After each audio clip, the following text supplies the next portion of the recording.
Aloha today and welcome back to Weekend Edition. This is Rehash, where we recap the big stories of the past week. Nestor, I thought, had a very, very interesting story this week. Well, on Friday, lawmakers walked into the Guam Congress building to find a funeral hearse parked out in front of the building, and that was put there by supporters of Governor Calvo, who wanted to send a message, basically, that they want to have a public hearing on two bills that have to do with the hospital modernization. And you may recall that there's been a back and forth between the speaker and the governor about these bills. The governor has said that, it's been 4 months. Why hasn't there been any public hearing? The people have a right to be heard on the bills.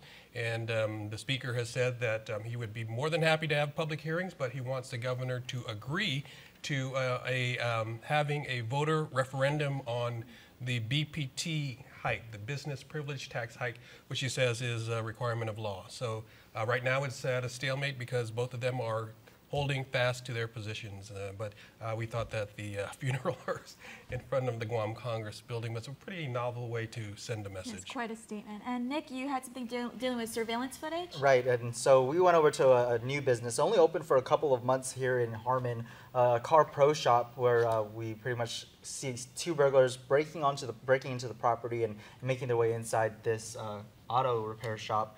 And so right now that's been out there, police looking for the suspects. So the auto shop's still doing what they can to find the people that broke in and stole more than $1,000 of RC cars and damaged a lot of their property as well.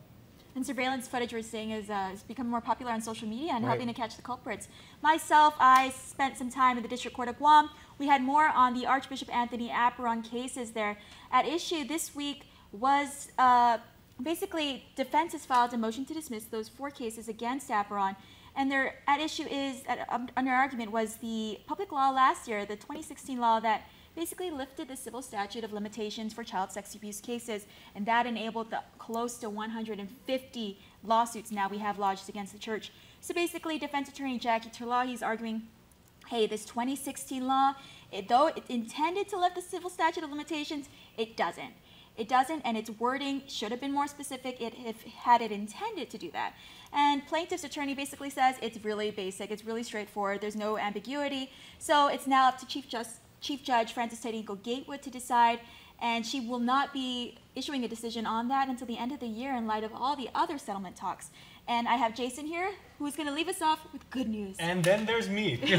So basically, I report nothing, but we work on my team at KUAM Digital to actually build the infrastructure and the conduits with which you can find all of these incredible reporting stories. So a lot of people, you guys, we've been talking a lot about video. We've got a Roku app, we've got an Apple TV app, we've got apps on most digital devices. Not everybody can actually sit down and watch, even if they're on mobile devices and everything. Sometimes you want to listen to things. So we've got our podcast, which actually detail everything that we're working on right now. We give recaps of all the major stories. You can find that on SoundCloud, soundcloud.com/KUAM News. And for those of you who are down with the Amazon Echo, either the full-size speaker or the little tiny Echo Dot, they're so cute. Alexa.